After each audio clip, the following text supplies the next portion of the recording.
Go. Well, hello, everybody. Welcome to our book study. I'm Michelle Stuchel, a Diamond Ambassador. What I think about grows. I am a Senior Ruby Ambassador, and welcome to our study. And I hope you are ready to get not just your business changed, but your life changed. Because this book, I have to admit, when I saw the title of this book, I had a little trepidation. More about selling, right? But what I have found is that this book is about life and life skills that will change every area of your life, from your family to your relationships to your business, any area that you want to improve upon. We're learning the skills on that. Okay, so what we're going to do is we're going to go through each chapter, and I've got a couple questions for you about each chapter. So chapter 5 was kind of the end of the first part, the first section of the book, and it was about the morning routine. And he talks about routine, and AKA what we've talked about a lot is habits, okay? And he said that you can predict someone's success just by observing their daily routine, looking at their habits, right? John Maxwell said the same thing. And one of the things he talked about was in your morning routine, number one, the first thing that you have to do is have gratitude and practice gratitude. And he calls that, and I love this, he calls it positive humility. Think about that, positive humility, because innately you're saying this is not about me. You are inherent in the word gratitude is that you're giving thanks to someone, right? And y'all know me, I'm giving thanks to God. But it is, and that is actually a scripture and a command. In everything give thanks. And what does it show? I love the way all these best-selling books actually are saying biblical principles. It's saying that you trust in God, okay? It focuses your mind on abundance and not on scarcity, okay? And for me, this is so important because I am a red, yellow, yellow, red, depending on the day or the hour. And sometimes I can wake up, and I'm going to be honest with you, I can wake up and I'm a pretty happy person. I may not be sweet, but I'm happy. But I can wake up and have like a pit in my stomach because of all that has to be done, or my goals, or this or that, and I just feel the weight of it, right? But when I get my eyes off of myself and start giving thanks, everything changes, right? Okay, so question number one, what can you give thanks for in the morning? Get your pen and paper out, write it down. This is very interactive. Just quick popcorn, like what comes to your mind? What can you give thanks for in your life? And then after you do that, what can you give thanks for in your business?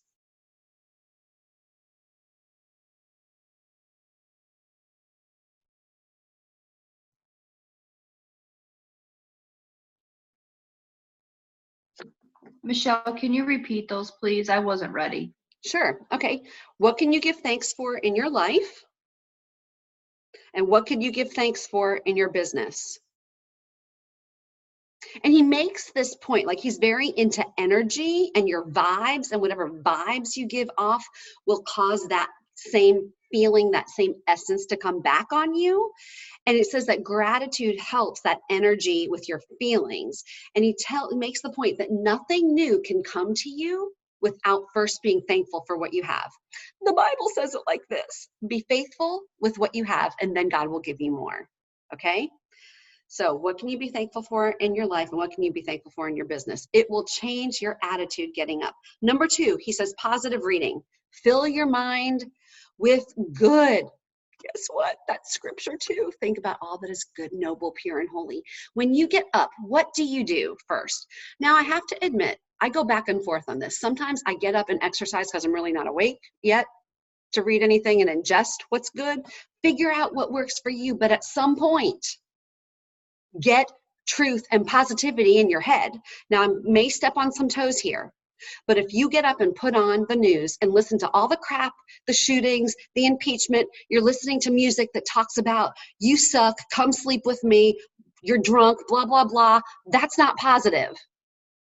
Okay? Think about all that's good, noble, pure, and holy, and I say that in all love. Think about what's good, noble, pure, and holy. It makes a difference, okay? What are you listening to? There is a reason why I do not know the popular music out there, because I know that if I dwell on that, I'm going to be thinking about sex all the time. Not that sex is bad, but I'm going to be thinking about all this crappy stuff instead of thinking about, because I'm too weak. Like, I need to listen to worship music. I need to be thinking about Jesus and all that's good because I know my proclivity. What are you filling your mind with? Okay. Number 3, he says affirmations and visualization. Present tense as if you already have it and you already are what you want. Okay. And number 4, and I love this, he says write 2 personal notes because it gets your focus off of yourself and puts it onto other people. What if when you sat down to do your IPA, one of the first things you did is wrote 2 thank you notes to your loyal, happy business builders or product users? What a great practice to get your mind about serving and being thankful for what God has already given you, okay? So write down who you're going to write a note to tomorrow. First 2 people that come to your mind, write down 2 names. Who are you going to write a note to tomorrow? I mean, I love it when I get mail. Who can you bless tomorrow?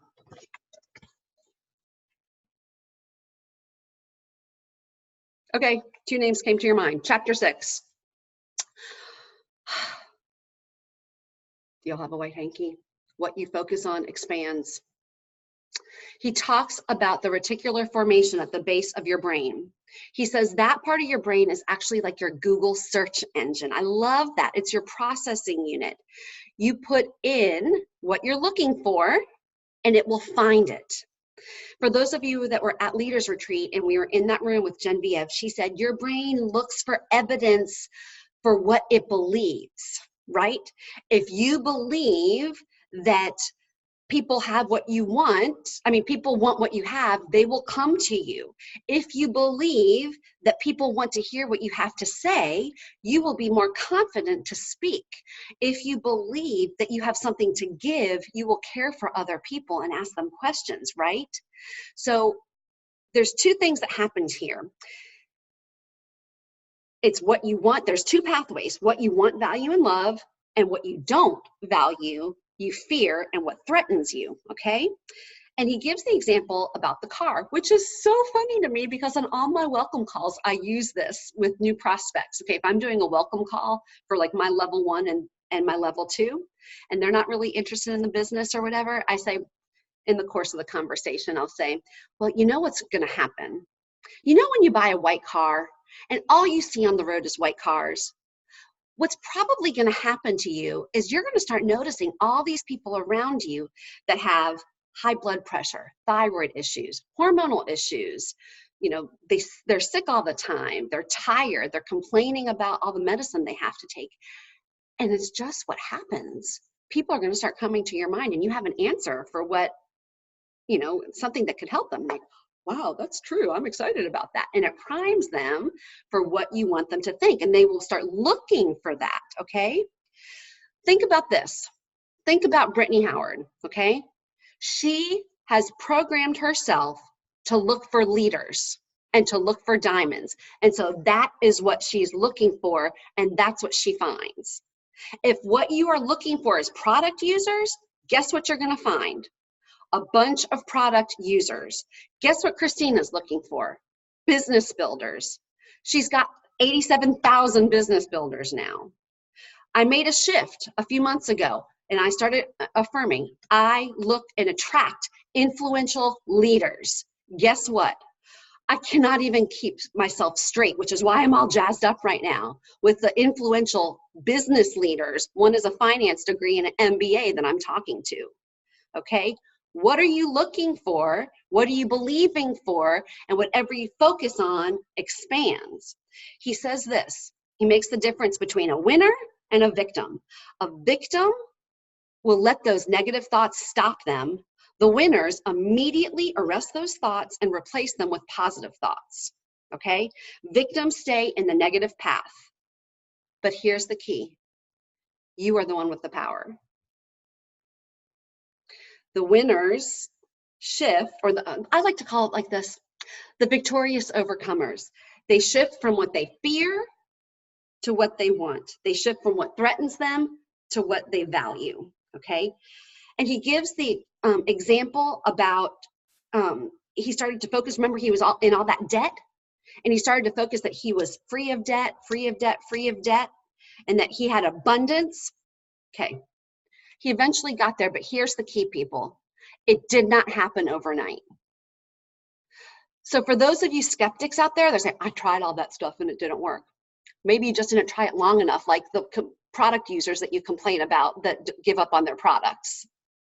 You have to be consistent. And that's scripture. In Habakkuk 2, it says, write the vision down so that he who reads it may run. Though it tarry, wait for it. All these people coming out of the woodwork for me didn't happen overnight. I'm 2.5 years into this thing. But if you keep going, it will come. And he says the quality of your life business will be determined by the amount of time spent on those positive pathways. Okay, quick assessment. Where's most of your time? Positive pathway, negative pathway. Write it down. Positive pathway, negative pathway. Okay, questions. What are you focusing on in your business? Number one, what thought do you need to arrest?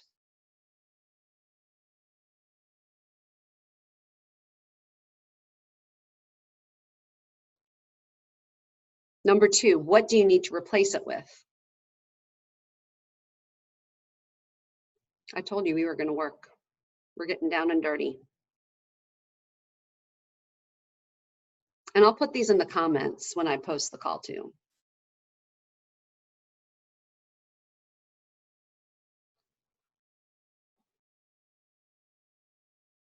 He says to make a list of what you want for your family, career, your life, your feelings. And I used to do this when I was life coaching. In every area of your life, this is your vision statement. Remember when Christina got back from Jewel training, they talked about vision statements, and you write it in the present tense as if you already are that person. You are what you want. Because guess what? When you do that and you continue to reinforce those positive pathways, you're going to look for evidence, and then your beliefs, your actions will move in that direction. Okay? Chapter 7. I promise you will get a chance to talk. Number 7, run your brain. Not run away from your brain, but you run your brain. He talks about the 3 areas of the brain. Number 1, your consciousness, okay? And that's the awareness, what's going on, what you see, feel, taste, touch, what you sensory, right? Okay? Your non-conscious, they used to call it subconscious. He says that they don't like that because they think like subpar or whatever. So the non-conscious, and he says that this is really interesting to me, that it is the recorder of every experience, and it assumes that everything is truth. It cannot distinguish between what a truth and a lie. This is where you get your self-esteem from, your self-talk, your beliefs, okay? Anything that's in there, your non-conscious accepts as truth, okay? And then your creative conscious is the part of the brain that drives the program. It forces you to behave and keep the program going, like your autopilot, right? I want to give an example of the non-conscious for a second. And this is why he says it's so important to run your brain. Here's an example. When I was in 7th grade, I'm just going to be very real and vulnerable here. Long story short, I liked this guy, Matt. I was the geek in school. He was just all that and more. One day, he and his best friend called me. This is when you go with a guy or whatever. None of you are old enough to remember that, but I am. You would go with the guy. You wouldn't go anywhere, but you would go with the guy. So they say, oh, his best friend, Sean, says, Michelle, Matthew wants to go with you. I was like, oh, you're kidding. No. Oh, yeah, he really likes you. So finally, I'm like, okay. And I'm thinking, I've arrived. Life is great. I can't believe this great guy that I likes me. Hang up the phone. I'm in La La Land. 2 minutes later, the phone rings. Michelle, we feel really bad. We were just kidding. So the thought came into my mind, you're a joke. No one will ever like you. Now, my non-conscious did not recognize that as a lie. It recorded it as truth. And so for years, the lie that I believed was, no one will ever love you. It's a joke. My job, and this is what I'm trying to train my children, is you take that thought captive. What's the truth? And it's your job, and this is scripture, to take every thought captive to the obedience of Christ. God did his part because he gave you a clear, sound mind, and he gave you scripture. And those of you that aren't Christians, he gave you a team. You're learning how to distinguish what's a lie and what's the truth. But it's our job. You have to arrest those thoughts. Don't even worry about where it came from, and then replace it with the truth. And I thought this was so interesting. He said setting goals comes from your conscious mind, your senses, but you're actually reaching them comes from your non-conscious mind, okay? What you've recorded as truth, okay? And he makes the point about losing weight. You know, he was over 200 pounds. And he kept saying, I'm a healthy weight. I'm 175. I'm 175. I'm 175. And his new confession became his reality because his brain looked for the new pathways to get to where he wanted to go. It made him act in a way to fulfill his new reality because he arrested the old thought of I'm an overweight blob to I am a fit, disciplined man with a svelte 175 body. And he made that happen. Why is that? If you've heard me say it once, you've heard me say it a million times. The power of life and death is in the tongue. Joyce Meyer has the same testimony. Puffing on a cigarette, going down the road. I don't smoke. I hate smoking. I don't smoke. Took her a month. But at the end of that month, she stopped smoking cold turkey because he arrested that thought, replaced it, identified the lie, and reprogrammed it, okay? In your business, what do you need to reprogram? What thought do you need to reprogram? What thought do you need to arrest?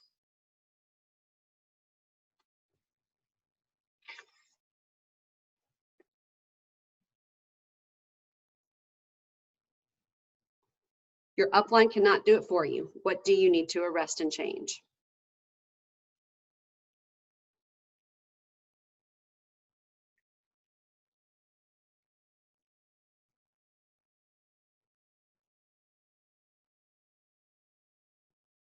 Okay, chapter 8, the results formula.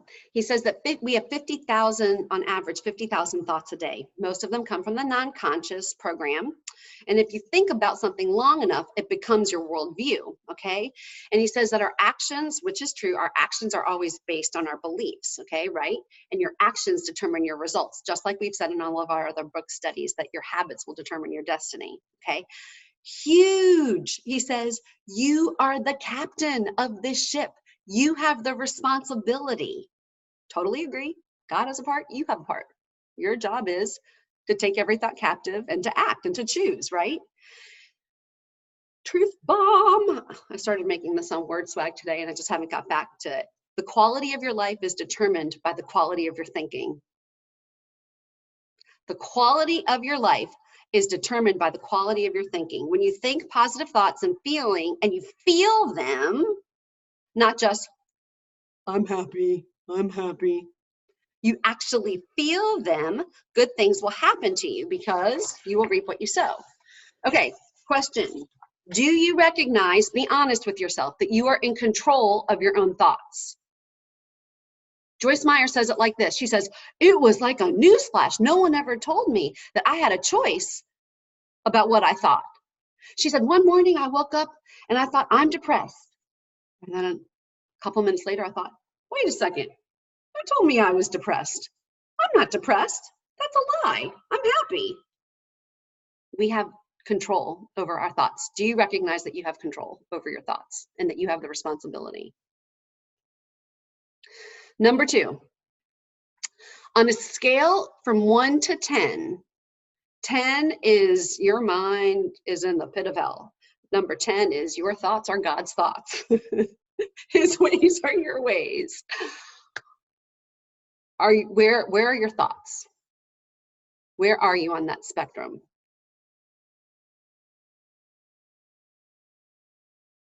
Number 3, how can you move that up 1? If you're out of 5, how can you get it to a 6? What do you need to change?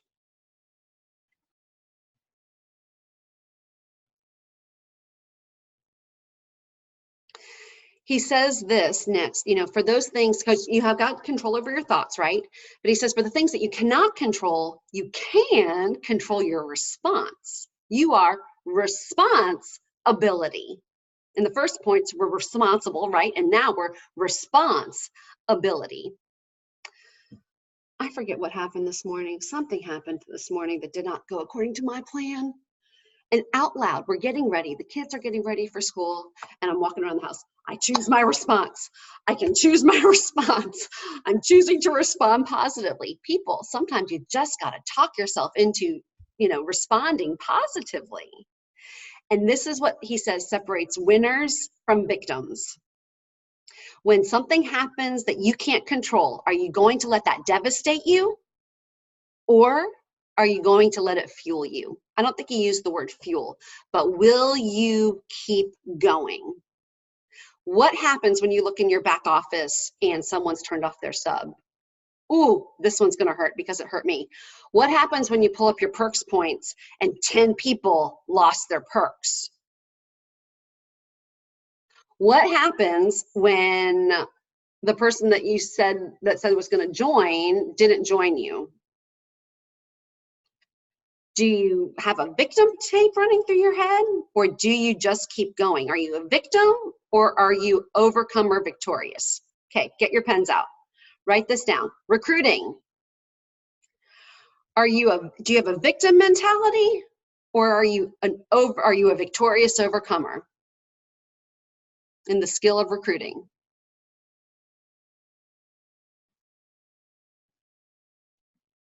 Retention. Victim or overcomer? I just can't get people to take their products. Maybe you just haven't found the right people. Duplication. Victim, overcomer. I'm preaching to myself, people. Leadership. Victim, overcomer.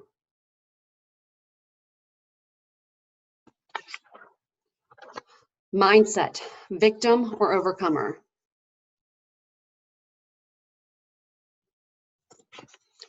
The good news about this is you have the ability to change each one of these things.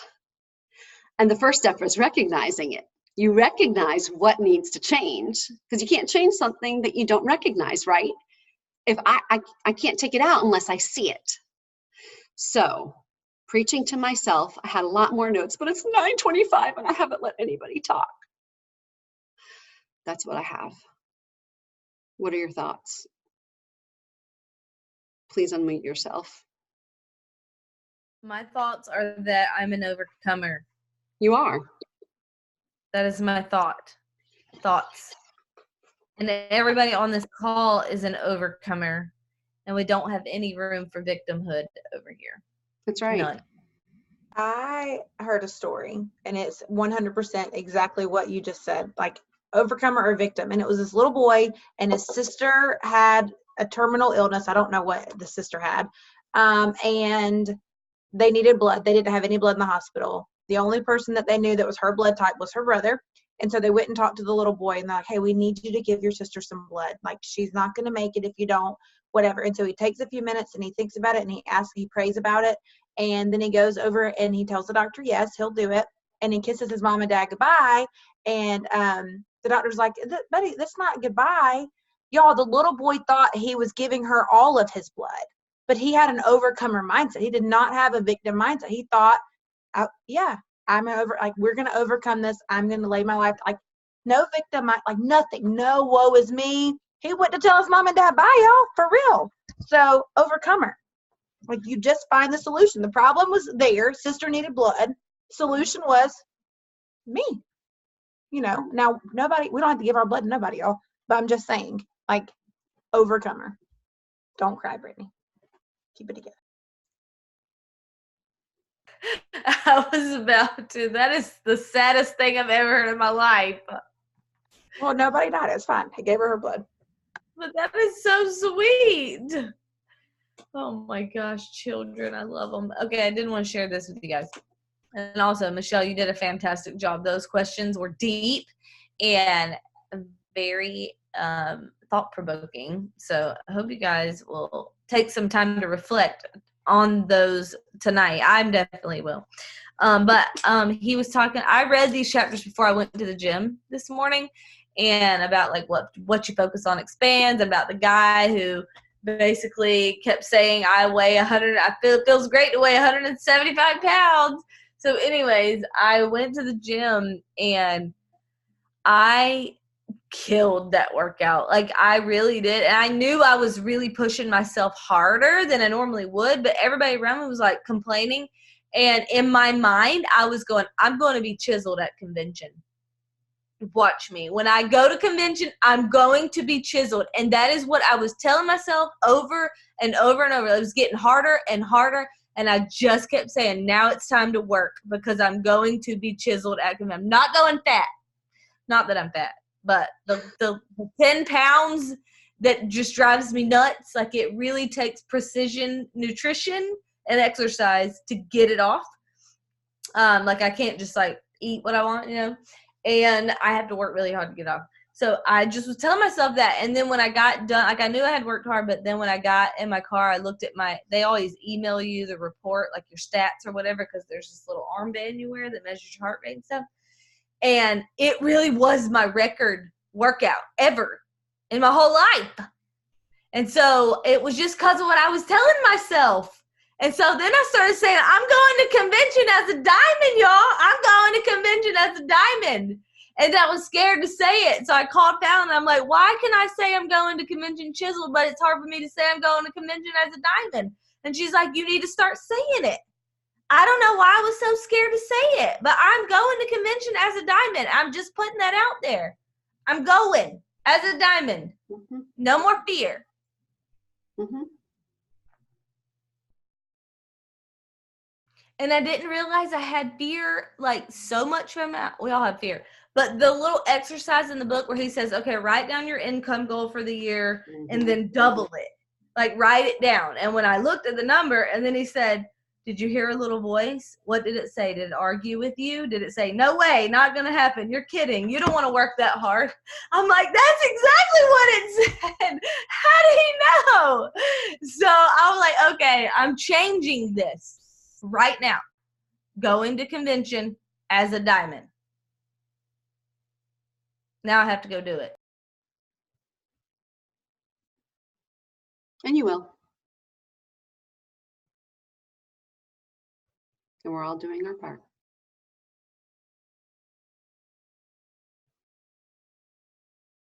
Okay, so I feel like these chapters, y'all, I read them this morning. And seriously, I was like, this guy wrote this for me. Like, these 4 chapters were written for me. And I didn't even realize, like, my mindset was so sick. Like it's diseased. Like, I don't say bad things out loud, but seriously, for one, yes, Brittany, when I wrote that down and then doubled it, immediately I laughed and was like, yeah, that's not going to happen. No way that's going to happen.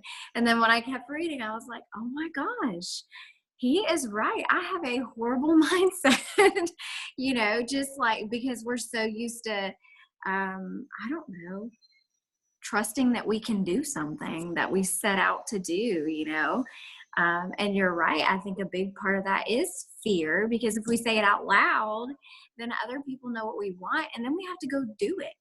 And then if we don't do it, everybody knows we failed. But I mean, we wouldn't fail if we would just do the things and keep saying to ourselves over and over, I'm going to be chiseled, or, whatever it is.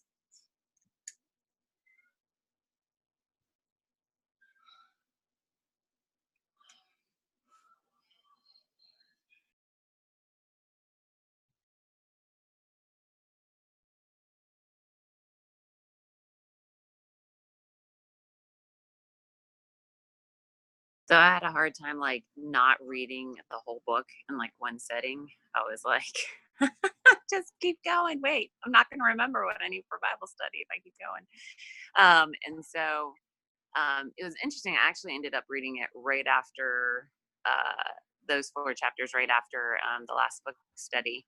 And I just loved it. And I liked the note thing. And I totally forgot about it But this week, maybe it was in my non-conscious mind, this week, I was talking to a couple prospects. A grandmother had passed away who basically raised this one who was ready to sign up, and then it was just too much for her. And I was like, the thought popped in my head, oh my gosh, just send her a little like sympathy card. Like, who does that anymore? Who just sends cards to people saying, I thought about you? Man, that's really hard. I'm so sorry. And so when you brought that up again, I was like, oh my gosh, I love that idea, because it like, that's what I was going to start my IPA doing, was actually writing out a couple cards to people, whether it's on my team, but I had totally forgotten that that was in the book. So that non-conscious thing really is true, because I experienced it. But plus it just puts you in like a good mindset of you're giving to someone, versus asking something from them, if that makes sense. So it's good stuff. That was good, Michelle. Thank you so much.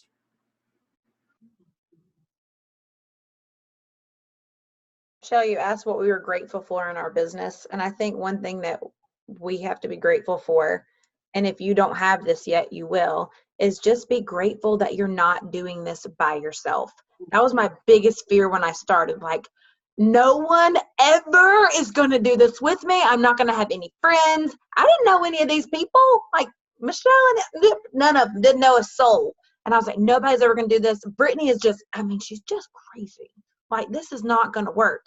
And so I had this humongous fear of just doing it by myself. And so I'm just grateful that I'm not doing it by myself. I'm not pushing the snowball all by myself. And you need to be grateful, whether you have no bodies or one body or a million bodies. Just be grateful that you're doing this, and that eventually you will not be doing it by yourself. Eventually the snowball will feel light. Eventually the momentum will pick up. And so just be grateful for that. And be grateful you hadn't quit. If you got nobody on your team, be grateful that you hadn't quit. Be grateful, because you know what most people do? They quit. Mm-hmm. So the whole time tonight, and while I was reading the book, I was thinking about my daughter, because my mom and dad gave her the Little Engine That Could book for Christmas. And that's one of her favorite books to read these days. But, I'm sure everybody knows that story. But it's always like the little engine says, I think I can, I think I can. And the other day, we were out on the playground at school, and I heard Livy say, I think I can, I think I can. And then the next thing she said was, Mama, I climbed to the top of the wall. So it was just, it's so cool to hear, like, it's so true to hear when you hear those words that you speak to yourself come to fruition. So that, I just kept thinking about that little engine that could the whole time.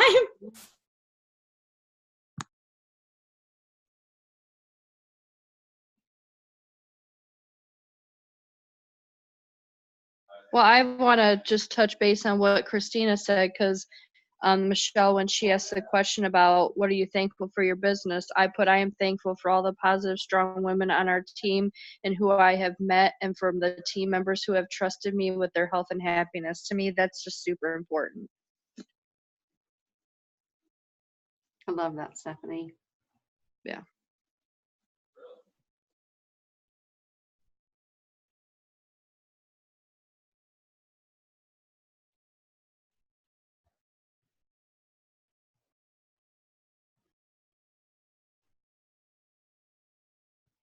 I really, really resonate with this whole thing. I mean, I know everybody knows this season has been incredibly intense for me and my family, but what I have learned so much is about how much power we have within ourselves, for our mindset, for our decisions, for the words we say over ourselves. But I've also learned so much about letting go of the responsibility for other people's health and happiness, because they have to make those choices. So I can do all the things and show up for everybody, but at the end of the day, I don't want to drag anybody along. So it's really so much about empowering and not enabling. And I've learned so much from Christina about this too. Just really everybody. And that was my thing too. I'm so grateful for the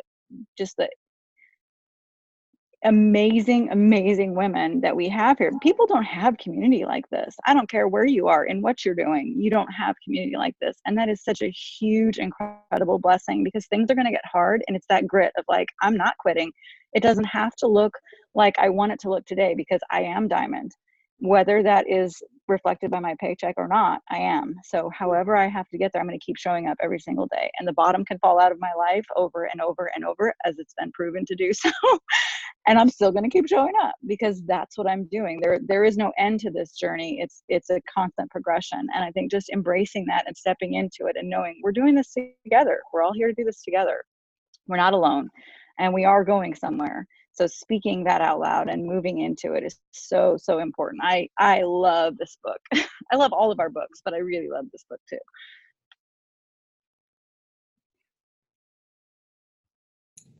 I think that this book has been really interesting because, you know, you started out and you're looking at the different quadrants and like you're trying to figure out kind of where you fall and, you know, where you are most of the time. And so like myself thinking about it, I'm like, okay, you know, I think I fall here. And, you know I have to work on, you know, these things to make sure I stay in the positive.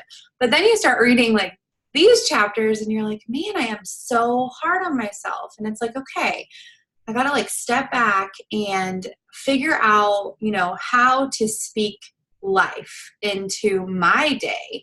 And when I speak life into my own, you know, soul, I'm able to help others. Mm-hmm. And I feel like, you know, I can't be the person that my team needs me to be unless I am kind to myself first, unless I put myself in the quadrant that is, you know, going to be the most productive for my soul, for my faith, for my family, for my team. And then I'm able to lead or help or explain or, you know, talk with a prospect. But I think it's interesting having to realize like how hard we have to work to not be hard on ourselves and get us into like that, I don't know, the track that's going to keep us on a positive momentum, keep us, you know, moving in the right direction and help us help others after we fill our own cups. And I know we've said that before with, you know, filling your own cup, but it's so true that we are just really hard on ourselves. So just having faith in like our ability to succeed. And I love Abby Kappa. I've listened to like every podcast that she's put up, but I love how she's like, just, you know, say it's going to happen and it's going to happen. Like you're going to get there, but you've got to, you know, not get discouraged and not be hard on yourself. And this book just goes right along with like, not even just our business, but like our whole life. Just getting us in like the positive quadrants, but sorry, I went on a whole tangent, but yeah, that's what I take away.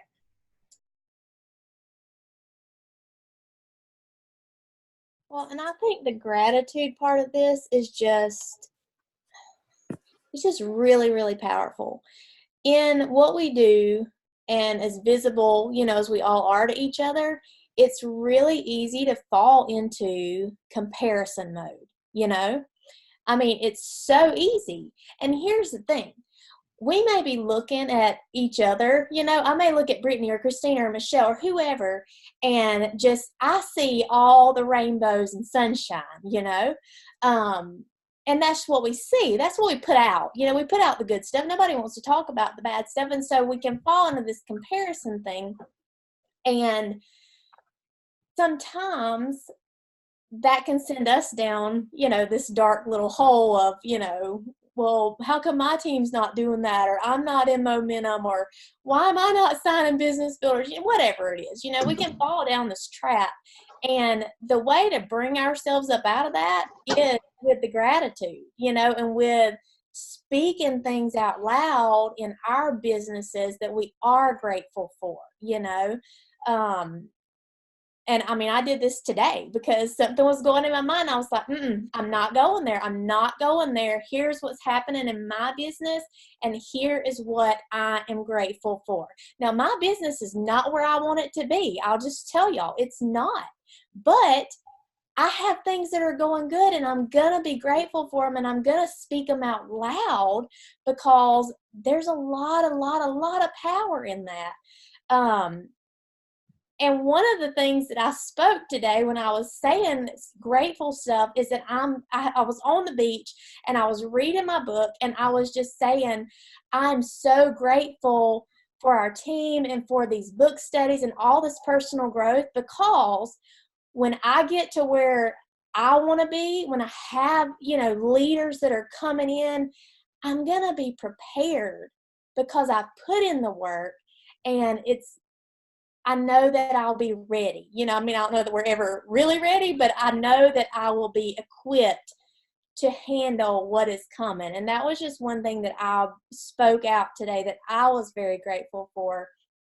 And this whole gratitude thing is just, it's real. That's all I know to say. It's very real. And we have control. We have a choice. Are we going to let those thoughts go? Or are we going to take them captive and flip them around? Change your narrative, change your life, So that's my 2 cents.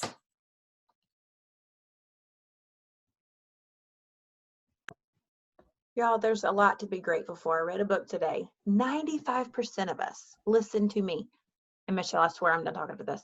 95% of us, if you will be consistent in the small things, just do what you're doing in the small things daily.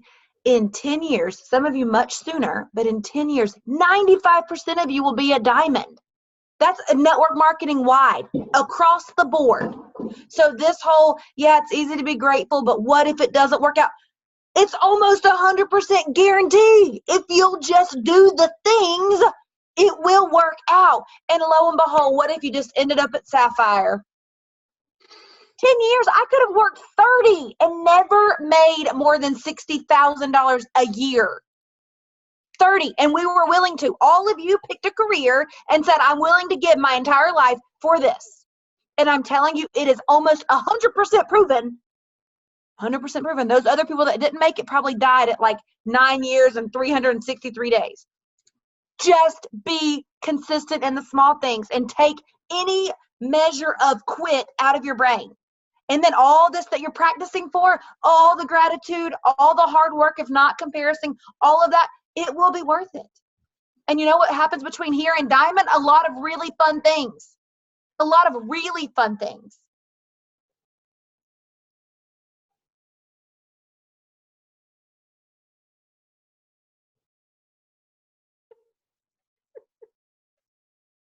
Anyone else? Because it's 9:45. I just want to reiterate what Christina just said about consistency. Really, that is what it takes. It's consistency. That is the key. Think about it. It's consistency in anything. If you want to be successful at anything, you have to be consistent. Parenting, marriage, health, fitness. Seriously, think about it. You have to be consistent. You have to consistently recruit. You have to consistently get people off to a strong start. You have to consistently cast the vision. You do these things day in and day out. Some days you'll be able to do more than other days, but consistency compounds. It's not like 2 + 2 + 2 = 6.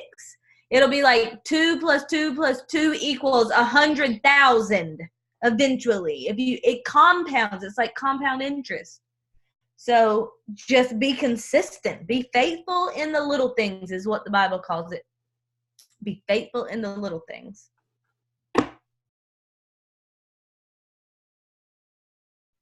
On that note, we're going to stop the recording, and everyone have a great night.